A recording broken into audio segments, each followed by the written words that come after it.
जनवरी 2025 को मकर राशि से निकलकर कुंभ राशि में प्रवेश करेंगे और 14 मार्च 2025 तक कुंभ राशि में ही गोचर करेंगे। तो आइए जानते हैं सूर्य के गोचर का मीन राशि वालों पर क्या प्रभाव पड़ने वाला है, और साथ ही बताएंगे कि इस महाशिवरात्रि पर आपको कौन सा उपाय करना है जिससे आपको भोलेनाथ की कृपा प्राप्त हो। लेकिन उससे पहले यदि आप चैनल पर पहली बार आए हैं तो चैनल को सब्सक्राइब कीजिएगा, वीडियो पसंद आए तो लाइक कीजिएगा, और यदि आपको कोई सवाल है तो आप हमसे कमेंट बॉक्स में पूछ सकते हैं। देखिए, मीन राशि वालों, सूर्य का जो यह गोचर होने जा रहा है यह आपकी राशि से 12वें भाव में होगा।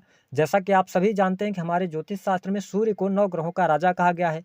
सूर्य उत्पत्ति के कारक हैं, सूर्य प्रकाश के कारक हैं, सूर्य आत्मा, पिता, मान सम्मान, सरकारी क्षेत्र, राजनीतिक क्षेत्र, पद, प्रतिष्ठा, यश, कीर्ति, इन सभी क्षेत्रों का इनको कारकत्व प्राप्त है। वही जब हम शनि देव की बात करते हैं तो शनि आपके लाभ भाव और खर्च भाव के स्वामी हैं, और शनि को शोक, दुख, कष्ट, पीड़ा, साथ ही स्टेबिलिटी जीवन के अंदर, इसके साथ ही मजदूर वर्ग, है ना, और जुडिशरी लॉ, इन सभी चीज़ों पर शनि का प्रभुत्व होता है। ऐसी स्थिति में क्या होगा कि जब सूर्य शनि की युति आपके 12वें भाव में बन रही है तो देखिए आपके ऊपर वर्तमान समय में शनि की 7.5 का प्राथमिक चरण भी चल रहा है, जो कि अपने अंतिम स्थितियों में पहुंच चुका है। ऐसी स्थिति में सूर्य शनि की युति के कारण सबसे ज़्यादा जो आप प्रभावित होने वाले हैं, आपके स्वास्थ्य को लेकर थोड़ी सी चिंताएं हो सकती हैं। यहाँ पर आशा निराशा की भावना आप में व्यक्त हो सकती है। हालांकि बाकी अपने खान पान पर यदि आप नियंत्रण रखते हैं तो स्थितियां बेहतर हैं, नो डाउट।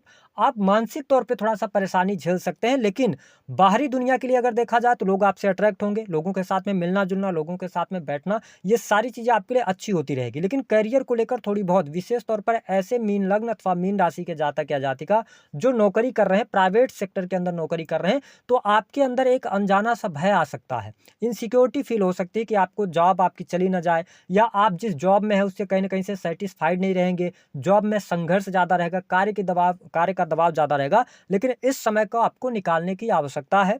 शनि की 7.5 का भी प्रभाव है, तो थोड़ा सा अपने कार्य क्षेत्र में परिवर्तन करने से बचें।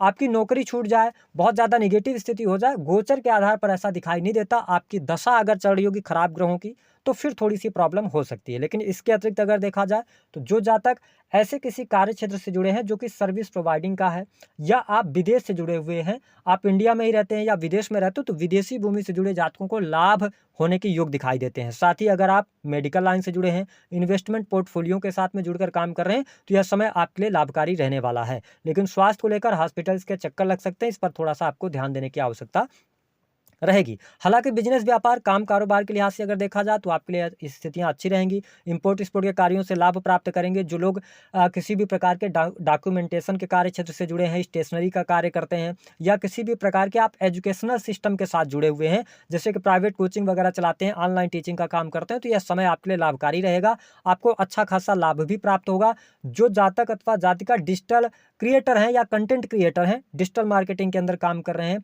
अथवा इंटरनेट से जुड़ा हुआ कोई काम कर रहे हैं, फोटोग्राफी का काम कर रहे हैं, तो यह समय आपके लिए अच्छा रहने वाला है। साथ ही अगर देखा जाए तो इस समय अवधि के दौरान छोटे भाई बहनों के साथ में आपके संबंध यहाँ पर बेहतर बनते हुए नजर आ रहे हैं।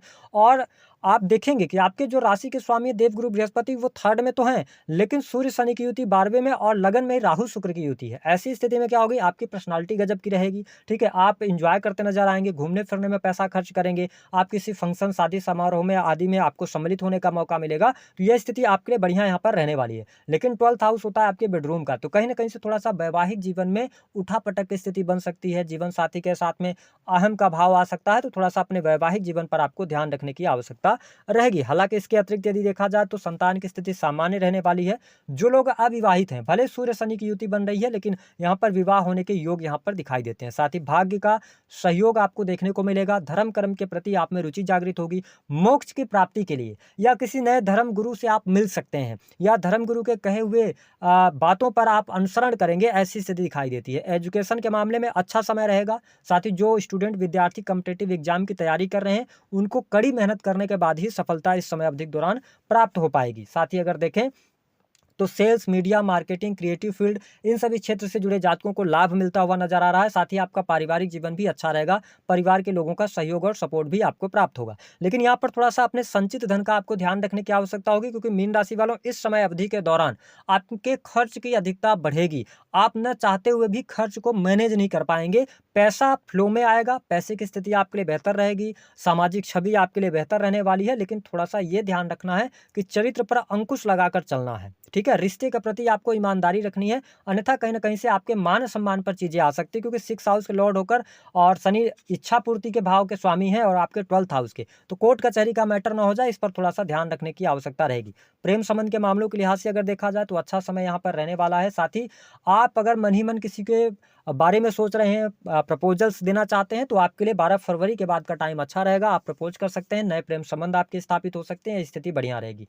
इस समय अवधि के दौरान यदि आपने मन में रखा हुआ है कि आप कोई बिजनेस शुरू करना चाहते हैं, नए कार्य व्यवसाय की शुरुआत करना चाहते हैं, लोन लेकर करना चाहते हैं, थोड़ा रुकिएगा। लोन लेकर आप लग्जरी वगैरह इस टाइम फ्रेम के दौरान नहीं बनाइएगा। हालांकि पिता के साथ में मतभेद हो सकते हैं, पिता के स्वास्थ्य को लेकर दिक्कत हो सकती है, क्योंकि शनि सूर्य की युति मैंने जो अपने अनुभव में पाया है, चाहे वह गोचर में बने चाहे वह कुंडली में बने, ये दो चीज़ों पर बहुत ज़्यादा निगेटिव इंपैक्ट करती है। पहला तो पिता के साथ संबंधों में, पिता के हेल्थ को खराब करती है। साथ ही वैवाहिक जीवन में पति पत्नी साथ होते हुए भी लड़ाई झगड़े की स्थिति बनना ईगो की वजह से, और किसी न किसी कारणवश अलगाव की स्थिति, डाइवोर्स तक की स्थितियां पहुंच जाती हैं। तो इस पर थोड़ा सा आपको ध्यान रखने की आवश्यकता रहने वाली है। जो लोग स्कूल कॉलेज एनजीओ चलाते हैं, किसी भी प्रकार के पब्लिक सेक्टर से जुड़े हुए हैं, सर्विस प्रोवाइडिंग के काम करते हैं, धर्म कर्म का कार्य करते हैं, उनके लिए परिस्थितियां ठीक हैं। आप लाभ प्राप्त करने में सफल होंगे। धन की स्थिति भी अच्छी है, धन लाभ भी होगा, लेकिन पैसा आपका खर्च भी होगा। आप स्वयं पर पैसा खर्च करेंगे, कुछ आप कपड़े वगैरह शॉपिंग वगैरह भी इस समय अवधि के दौरान करने जा रहे हैं। उपाय क्या करना है? देखिए, मीन राशि वालों, उपाय के तौर पर 26 फरवरी को महाशिवरात्रि मनाई जाएगी, ठीक है। तो दिन में 11 बजे के बाद आपको लेना है 1 लोटा जल, उसमें थोड़ा सा मिला लेना है आपको शहद और काले तिल, जो शनि भगवान को चढ़ती है, क्योंकि आप शनि के 7.5 के प्राथमिक चरण में, अब दूसरा चरण 29 मार्च के बाद शुरू हो जाएगा। तो आपको क्या करना रहेगा, उनका अभिषेक करना है भगवान भोलेनाथ का। 26 फरवरी को भी कर दीजिएगा और 27 फरवरी को 8 बजे के पहले, यानी 26 फरवरी को 11 बजे दिन के बाद आप अभिषेक कीजिएगा, और 27 फरवरी को 8 बजे दिन में, यानी सुबह प्रातः के समय में आपको उनका अभिषेक करना रहेगा भगवान भोलेनाथ का। इस उपाय को कीजिएगा तो आने वाले समय में जो शनि की 7.5 का निगेटिव इम्पैक्ट आपके घर परिवार पर पड़ने वाला है, जो आपके वैवाहिक जीवन पर और आपके करियर पर पड़ने वाला है, उससे आपका बचाव होता रहेगा। तो दी गई जानकारी पसंद आए तो वीडियो को लाइक